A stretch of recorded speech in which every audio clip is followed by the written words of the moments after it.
Suatu hari ada seorang penulis yang dia tuh kayak ngerasa stuck gitu, kayak nyari dia tuh penulis terkenal, dia tuh pengen nyelesain bukunya, tapi dia tuh ngerasa kayak stuck, gak punya ide gitu untuk bikin buku selanjutnya. Terus ketika dia lagi nongkrong, lagi main gitu, dia ketemu orang ngobrol, terus kata orangnya gini, "Lu coba deh temuin ponakan gua gitu. Kali aja lu tuh eh mendapatkan inspirasi gitu." Nah, si penulis ini tuh akhirnya menemui orang yang direkomendasikan sama orang tersebut, alias ponakannya gitu ya. Berarti yang ngomong ini omnya gitu. Terus dan pas ketemu tuh emang orangnya ramah banget, eh nice person gitu. Akhirnya ngobrol dan uniknya kata penulis ini, katanya kalau misalkan dengerin cerita ini tuh bikin orang jadi percaya sama keajaiban dan percaya Tuhan gitu. Karena orang yang bakal cerita ini tuh kayak udah dianggap legend gitu sama para eh nelayan. Lalu akhirnya dia bercerita tentang hidupnya gitu.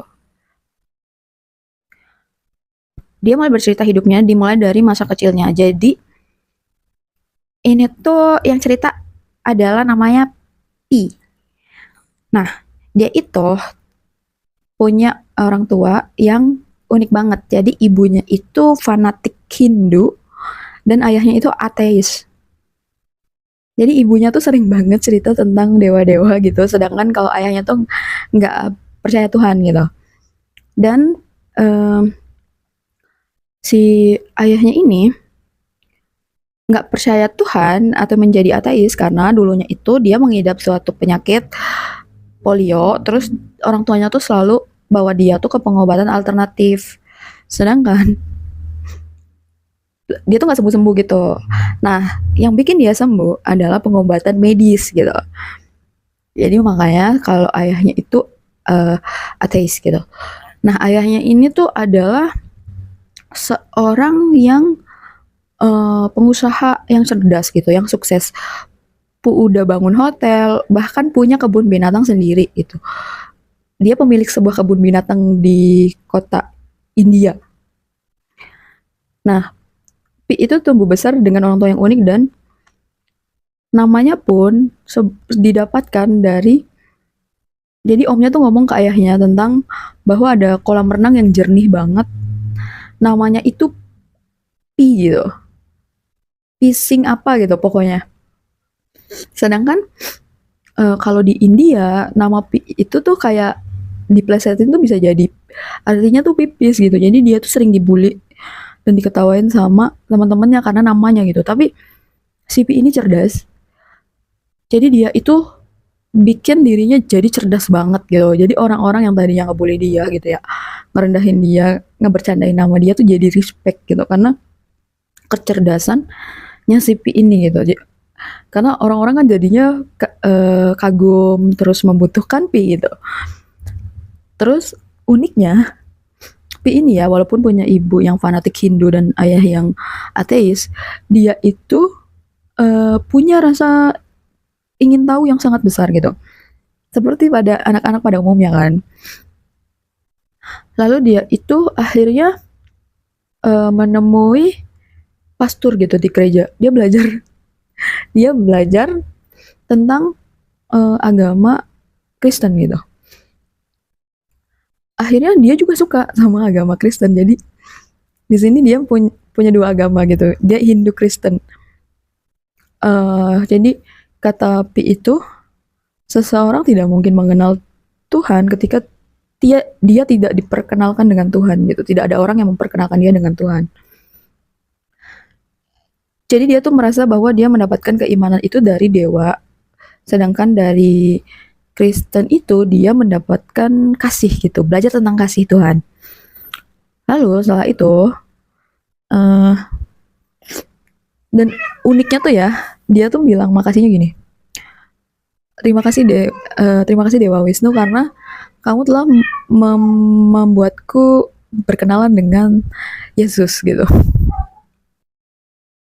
Setelah itu dia juga penasaran dengan agama Islam gitu. Jadi abis dia belajar Hindu, belajar agama Kristen, dia juga belajar agama Islam gitu. Dia pelajarin, terus dia juga sholat. Jadi dia tuh punya 3 agama kata dia. Terus alasan dia itu kenapa dia suka sama Islam juga karena kata dia ketika dia bersujud tanah yang dia pijak tuh jadi suci gitu. Dia tuh jadi lebih menghargai alam semesta gitu, lebih menghargai kehidupan gitu. Terus kata ayahnya yang ateis, kamu ngapain sih katanya memeluk 3 agama sekaligus? Lebih baik kamu pilih salah satu kata dia. Karena kalau punya agama sekaligus itu sama aja dengan nggak punya Tuhan dan nggak percaya Tuhan, kata bapaknya gitu. Cuman si Pi ini tuh nggak apa ya, nggak terlalu terpengaruh dengan kata-kata ayahnya gitu. Dia tuh masih mikir gitu. Lalu suatu hari ayahnya ini yang pemilik kebun binatang itu punya macan baru gitu. Punya macan baru dan si Pi ini kan anaknya itu tertarik sama spiritualitas gitu. Jadi dia tuh penasaran sama si macan ini gitu. Dia tuh berpikir bahwa si macan ini sama kayak dia ya, itu punya jiwa juga gitu. Terus akhirnya karena dia penasaran dia mendatangi si macan kecil ini, dan macan kecil ini tuh punya kisah unik yang dimana karena dokumennya kebalik antara nama pemiliknya dia yang dulu sama nama dia, jadi namanya macan ini tuh sebenarnya nama pemiliknya gitu, jadi kesalahan di dokumennya gitu. Jadi nama macan ini tuh Richard Parker. Nah, si si Pi kecil ini dia tuh mengulurkan tangannya gitu, dia pegang daging, terus dia mengulurkan tangan, dan otomatis si macannya yang di dalam kandang ini kan deketin tangan dia. Untungnya itu ayahnya tuh cepet datang, terus kayak kamu tuh ngapain gitu, itu tuh berbahaya banget. Terus kata Pi tuh, eee, enggak, kata dia, aku tuh percaya spiritualitas dan ya aku ngerasa bahwa harimau atau macan ini tuh sama kok kayak aku punya jiwa gitu. Terus ayahnya tuh bilang, enggak semua yang kamu percaya itu benar, kata dia. Cobalah untuk berpikir tuh lebih logika gitu. Akhirnya ayahnya tuh untuk ngasih tahu Pi, ayahnya itu naruh kayak kambing gitu dimasukin ke dalam kandangnya gitu biar disaksiin sama sama Pi, sama kakaknya, sama ibunya Pi gitu. Bahwa maksudnya bapaknya tuh pengen ngasih tahu bahwa macan tuh berbahaya loh, dia nggak bisa dijadiin teman gitu. Nanti kamu dimakan. Terus ya tentu ketika si macan itu dikasih kambing, kambingnya itu langsung diterkam, ditarik gitu. Dan Pi itu ketakutan di situ. Terus dari situ tuh dia kehilangan minat sama spiritualitas. Lalu semenjak saat itu tuh dia ngerasa hidupnya hampa gitu karena hidupnya mulai diisi sama sama sains aja gitu, sama bahasa, sama ilmu hitung-hitungan gitu, matematika. Dan pada suatu hari dia itu jatuh cinta gitu. Dia menemukan wanita yang membuat dia tuh jatuh cinta. Jadi semangat hidupnya Pi ini kembali lagi ketika dia itu jatuh cinta gitu. Dan kebetulan si cewek ini tuh juga orang yang suka tentang spiritualitas gitu. Jadi mereka tuh sefrekuensi ngobrolnya nyambung gitu. Dan pengetahuan Pi tentang spiritualitas juga bisa dia pakai untuk PDKT gitu kan sama cewek ini. Terus pas udah pacaran, udah deket sama cewek ini, ternyata Pi harus menerima kenyataan bahwa dia itu akan keluar dari India gitu. Berarti kan dia harus jauh sama cewek yang dia cinta ini gitu kan. Terus itu tuh dikarenakan India tuh ada krisis keuangan gitu yang bikin ya turun gitu, mata uang turun, sehingga bapaknya Pi ini memutuskan untuk menjual hotel sama tanah kebun binatangnya, tapi binatangnya itu bakal dibawa ke Kanada gitu karena di sana tuh binatang untuk kebun binatang itu dihargai lebih tinggi daripada di India gitu. Jadi mereka tuh bakal berlayar bersama hewan-hewan di kebun binatangnya gitu, dan mereka juga bakal pindah negara juga gitu. Tadinya tuh di situ tuh itu patah hati gitu kan. Ya maksudnya ketika dia baru jatuh cinta gitu, tapi kan harus berpisah lagi.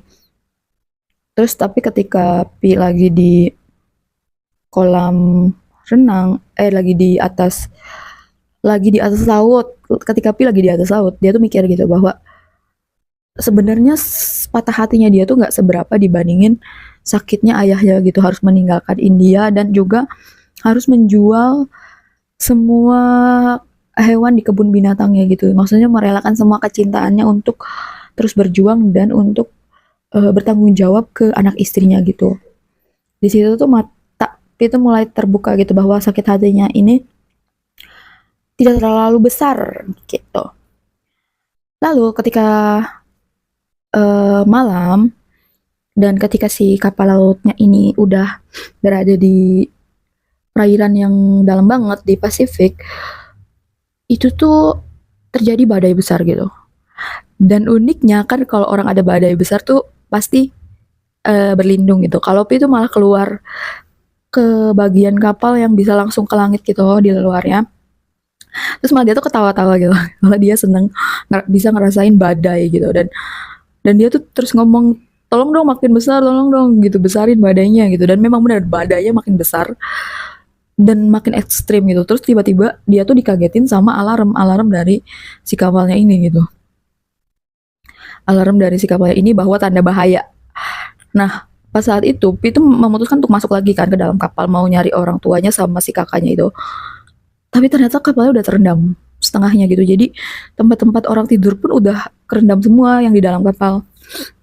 Jadi Pi tuh nggak bisa nyelamatin keluarganya gitu. Terus akhirnya dia memutuskan untuk naik sekoci.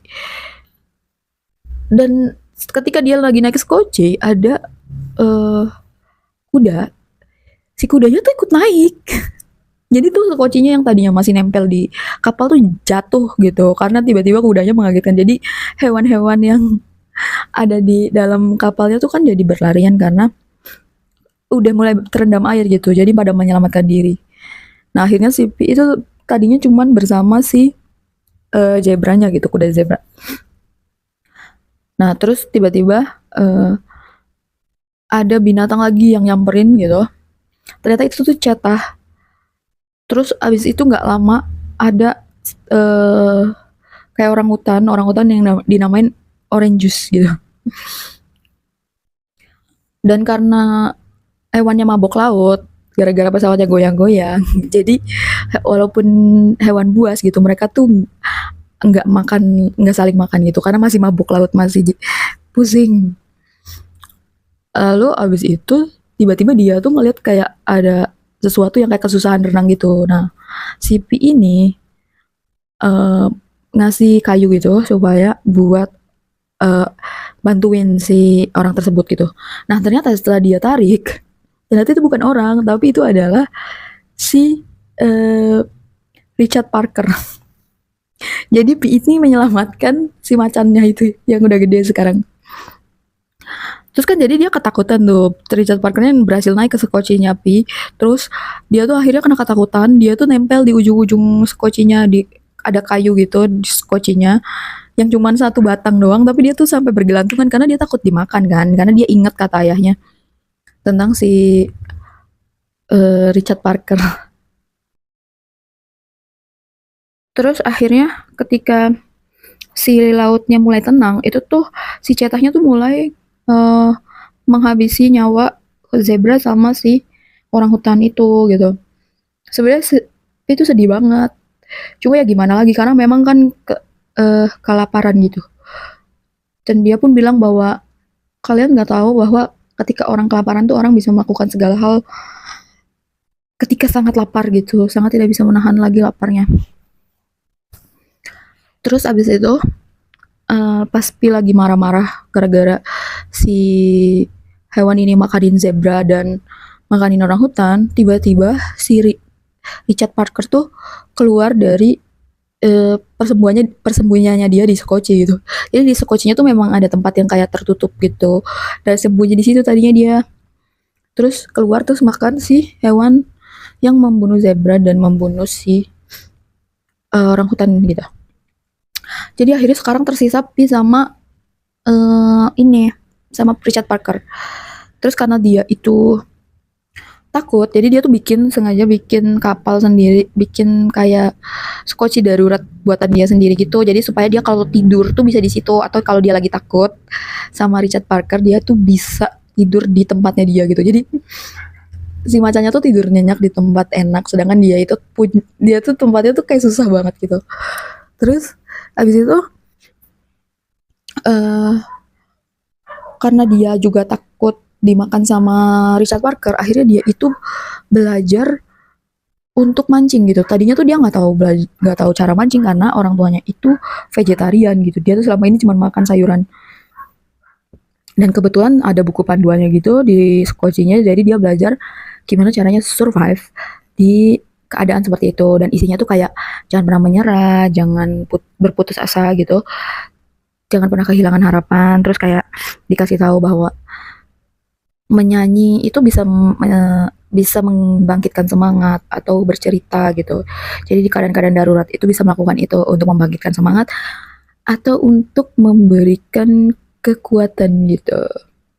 Supaya tetap punya akal sehat dan punya semangat untuk hidup. Dan semangat bertahan hidup, semangat survive. Terus habis itu akhirnya dia belajar mancing dan bener dia berhasil mancing buat makannya si macan ini.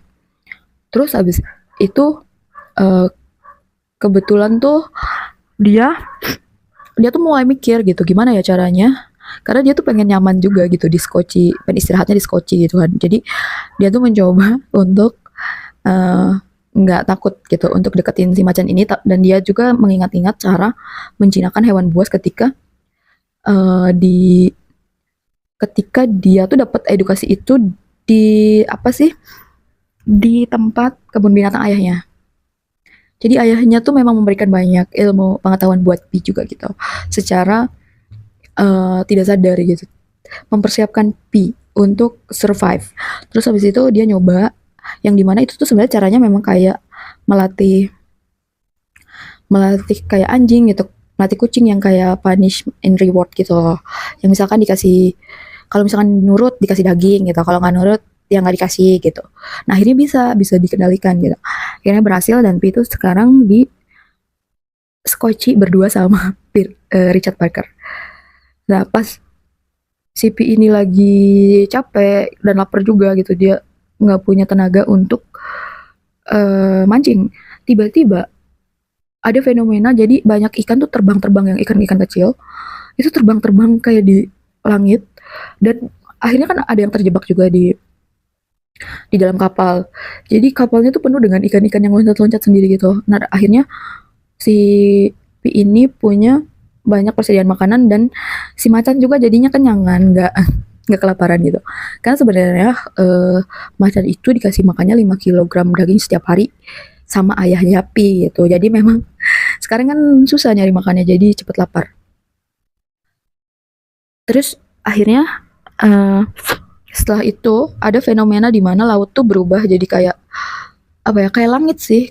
Jadi lautnya tuh gelap, tapi ada sinar-sinar dari banyaknya ubur-ubur gitu, dan dari hewan-hewan di laut tuh memancarkan sinar, jadi kayak bintang-bintang gitu, kayak di galaksi. Terus ternyata hal itu tuh menandai ada paus besar yang keluar, sehingga itu tuh meluluh lantahkan si Pi gitu, dan semua stok makanannya pun hilang. Nah di situ tuh Pi mulai capek gitu, capek banget. Terus dia bilang kayak, Tuhan aku hambamu, Tuhan aku berserah padamu, aku nggak tahu ini tuh kamu maksudnya apa sih gitu, bikin hidup aku kayak gini banget. Cuman kata dia, aku mohon pertolonganmu gitu. Terus abis itu dia itu eh nggak lama dari itu tiba-tiba dia itu tertidur, pas bangun tapi dia itu di sebuah pulau. Nah pulaunya ini banyak banget tumbuhan, pulaunya ini unik di tengah-tengah lautan. Terus Sleepy kan seneng banget ya, apalagi dia vegetarian, dia akhirnya ketemu sayuran gitu yang selama ini dia itu nggak, tadinya dia nggak mau makan hewan, jadi dia mau makan ikan gitu. Terus dia makanin tuh tumbuhan, terus dia juga lihat bahwa si macannya itu udah pergi duluan untuk mencari makanan gitu, berburu makanan si macannya. Terus akhirnya dia pun mencari pohon untuk dia bikin tempat tidur. Nah pas malam ada fenomena lagi, jadi si banyak hewan-hewan tuh naik ke pohon, dan si macan juga langsung lari ke Skoci gitu. Tapi si itu merhatiin kenapa ya gitu, kok kayak orang-orang hewan-hewan tuh kayak pada ketakutan gitu. Terus abis itu dia tuh ngambil apa ya? Dia tuh ngambil tumbuhan gitu. Dia petik pas dia buka itu si tumbuhannya tuh bersinar dan pas dibuka itu ada gigi manusia gitu. Dan pas dia perhatiin si di situ tuh di tengah-tengah pulaunya tuh ada air. Nah ternyata airnya tuh kalau malam itu jadi kayak acid gitu yang menyerap hewan-hewan, menyerap ikan gitu, yang kayak kesedot terus tapi jadi hancur gitu. Jadi sebenarnya itu tuh pulau yang memakan manusia. Yang yang kalau malam itu pulau pulau ini dan tumbuhan ini tuh tipe tipe yang pemakan manusia, pemakan daging gitu. Jadi kan si pulau ini tuh memang cantik banget dan dia tuh bersinar banget, tapi sebenarnya kalau misalkan orangnya terlena nggak memperhatikan, itu kalau malam tuh dimakan gitu, atau hewan-hewan yang terlena untuk stay di situ bisa dimakan gitu sama tumbuhan-tumbuhan di situ dan air yang ada di dalam tengah-tengah pulaunya. Jadi dari situ Pi memutuskan untuk melanjutkan perjalanannya gitu kan. Sambil ngambilin beberapa jenis tumbuhan buat dia bekal makanan. Dia juga mengajak si Richard Parker ini. Lalu di perjalanan si Pi ini tuh berkontemplasi gitu. Jadi dia itu berkontemplasi dan mikir bahwa ternyata selama ini si Richard Parker lah yang membuat Pi itu tidak kesepian gitu. Mungkin kalau Pi ini nggak ketemu sama Richard Parker, dia itu udah hidup nggak punya semangat hidup. Cuman kan karena ada macan di dekatnya dia tuh jadi selalu waspada dan dia juga jadi belajar banyak hal gitu. Dia tuh hidupnya jadi fokus gitu kan. Jadi fokus gimana caranya memenuhi kebutuhan makan macannya supaya nggak makan dia gitu. Dan dia juga jadi mellow gitu, feeling blue bahwa kayak eh dia tuh ngomong sama macannya, kita tuh sekarang jadi yatim piatu katanya. Kan tadinya macannya juga peliharaan ayahnya gitu dan Pi kan anaknya ayahnya juga gitu. Sekarang kita berdua gitu. Jadi kadang tuh malam tuh deep talk gitu loh sama si macannya. Dan beberapa hari kemudian itu mereka tuh mulai lemas gitu keduanya. Pi juga udah ngelihat bahwa si macannya tuh udah nggak bisa berdiri lagi gitu, udah kayak lemes banget. Terus si Pi juga jadi eh, naruh kepalanya naruh kepalanya si macannya tuh di pangkuannya gitu karena sedih gitu. Karena sedih dia ngelihat macannya lemas. Sebenarnya ada satu momen di mana si Richard Parker ini tuh loncat ke laut karena saking laparnya.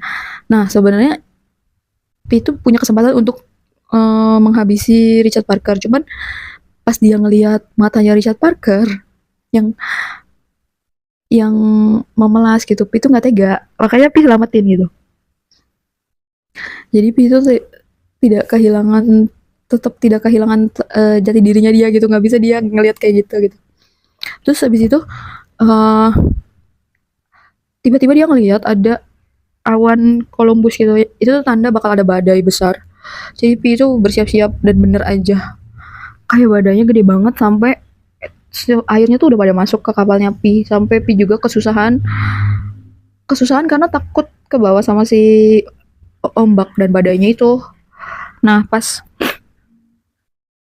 itu udah kayak ngerasa hopeless gitu loh, udah kayak dia kehilangan keluarganya, kehilangan hidupnya di India, kehilangan semuanya gitu, kayak dia ya udah dia gue udah menyerahkan hidup gue aja gitu ke Tuhan, mungkin memang ini juga udah waktunya gue kembali gitu. Dan ternyata pas bangun Pi itu nyampe di pantai Meksiko. Jadi dia dengan tenaga yang tersisa dia itu narik kapalnya untuk ke pantai. Terus dia berhenti di situ, dia tuh mulai terjatuh gitu karena dia udah kehabisan tenaga. Dan dia juga ngelihat si Richard Parker tuh jalan gitu, kayak jalan ninggalin skocinya ke arah hutan gitu. Nah dia tuh ngelihat sambil dia tuh terkapar gitu, tengkurap, dia tuh ngelihat Richard Parker tuh pergi ninggalin dia tanpa nengok ke dia gitu loh sampai menghilang. Di situ dia tuh sedih banget, kayak dia tuh ngerasa dia udah kehilangan orang tuanya, kehilangan hidupnya, kehilangan orang yang dicintain. Dan sekarang tuh setelah dia menganggap si Richard Parker ini sahabatnya, ternyata Richard Parker juga ya ninggalin dia begitu aja gitu. Di situ tuh akhirnya dia diselamatin sama ada penduduk situ. Dan di situ juga dia nangis. Dia nangisnya sebenarnya karena dia kehilangan Richard Parker itu gitu loh. Itu kehilangan yang keberapa kali dalam hidupnya. Jadi dia merasa sepatah hati itu gitu. Terus pas udah dia di rumah sakit, dia tuh didatengin sama kayak utusan pihak investigasi karena yang selamat tuh cuman si Pi ini dari semuanya, dari semua orang yang ada di kapal laut itu gitu. Dan di situ tuh Pi cerita kan apa adanya tentang pulau, tentang hewan-hewan tuh. Terus kata orang-orang yang datang ini tuh bilang, aduh tolong dong ceritanya yang masuk akal katanya. Biar supaya kita juga bisa bikin laporan yang jelas. Nah akhirnya Pi cerita ulang tapi dengan si hewan-hewannya itu diganti jadi orang gitu tanpa adanya pulau gitu. Tapi dan orang-orang itu tuh lebih mau pakai cerita Pi yang itu, yang tanpa ada hewan-hewan. Terus akhirnya scene tuh berubah ke Pi yang ketemu sama penulis itu. Terus kata Pi, menurut kamu kamu mau milih cerita yang mana gitu? Mau milih cerita yang ada hewannya atau cerita yang kedua gitu? Terus kata penulis itu cerita yang ada Richard Parkernya katanya. Itu lebih menarik kata dia dan lebih menyentuh. Terus pada akhirnya Pi itu bilang bahwa sebenarnya kehidupan itu tentang kita merelakan gitu, merelakan kehilangan, mengikhlaskan kepergian gitu,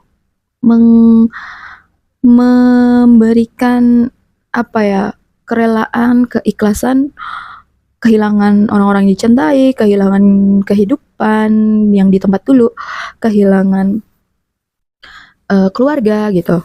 Tapi ada hal yang lebih menyakitkan dari itu kata dia, yaitu saat kita itu tidak punya waktu untuk mengatakan selamat tinggal dan untuk mengatakan terima kasih. Jadi kata P, dia tuh sangat berharap gitu, andai aja dia tahu bakal kayak gini tuh dia pengen berterima kasih ke ayahnya bahwa karena jasa ayahnya, karena skill yang dikasih ayahnya, karena ilmu yang dikasih ayahnya juga dia itu bisa bertahan hidup sampai saat ini gitu. Jadi kalau kalian lebih suka cerita yang mana? Yang pertama apa yang kedua? Yang ada hewan-hewannya atau yang nggak ada? Inilah yang memang bikin hati kalian itu damai. Dan sebenarnya ya, kalian tuh punya dua pilihan gitu. Yaitu kalian menjalani hidup persis kayak P, atau langsung aja gitu ke kesadaran yang Pi punya. Kalau gua sih orang yang nggak suka ribet, gua bakal lebih memilih untuk punya kesadaran kayak Pi gitu. Jadi sebisa mungkin gua itu akan tidak lupa untuk berterima kasih ke kebaikan apapun yang terjadi di hidup gua gitu dan orang-orang baik yang ada di hidup gua. Jadi kalaupun tiba-tiba mereka meninggal, mereka nggak ada atau gua yang meninggal gitu, ya gua sudah bisa merelakan dengan lebih baik gitu. Walaupun pasti tidak mudah, tapi mungkin prosesnya akan lebih lembut dan lebih apa ya, lebih malah menenangkan gitu. Dan dari sini juga kita melihat ya bahwa mindset itu membentuk dunia seseorang dan membentuk keputusan seseorang gitu. Karena kejernihan pikiran Pi dan kebaikan Pi yang menyelamatkan dia juga. Kayak gitu. Kalau menurut kalian ceritanya gimana? Dan mohon maaf kalau belum banyak, belum sangat sempurna sebagai storyteller ya, walaupun gue bakal berusaha untuk belajar lagi. Semoga banyak hal yang bisa diambil. Dan jangan lupa untuk berterima kasih dan untuk apa ya, akan lebih baik kalau misalkan ya punya kesadaran untuk berterima kasih untuk jasa siapapun gitu. Untuk mengatakan kalian menyayangi seseorang, untuk mengatakan bahwa seseorang itu berharga buat kalian gitu. Jadi apapun yang terjadi kalian tuh udah prepare gitu untuk segala hal. Kalau gue sih gue lebih suka cerita yang ada Richard Parkernya ya, yang ada hewannya gitu karena gue tuh memang banyak keajaiban yang terjadi di hidup gue juga gitu dan gue juga sering menciptakan keajaiban-keajaiban itu gitu. Jadi kayak memang buat gue tuh ada gitu. Dan jangan pernah kehilangan harapan, jangan pernah putus asa. Gak perlu untuk menjalani hidup yang serumit itu dulu untuk punya banyak harapan, untuk punya banyak kasih sayang dan punya banyak semangat gitu. Kalian bisa mulainya dari sekarang aja gitu. Karena kadang kalau keras kepala itu baru biasanya dibenturin dulu sama hal-hal yang berat di hidupnya gitu. Untuk sadar. Cuma kalau misalkan udah bisa sadar tanpa harus pakai hal-hal keras, itu biasanya bisa lebih meminimalisir kejadian-kejadian yang berat-berat, yang buruk-buruk gitu. Walaupun tetap harus prepare.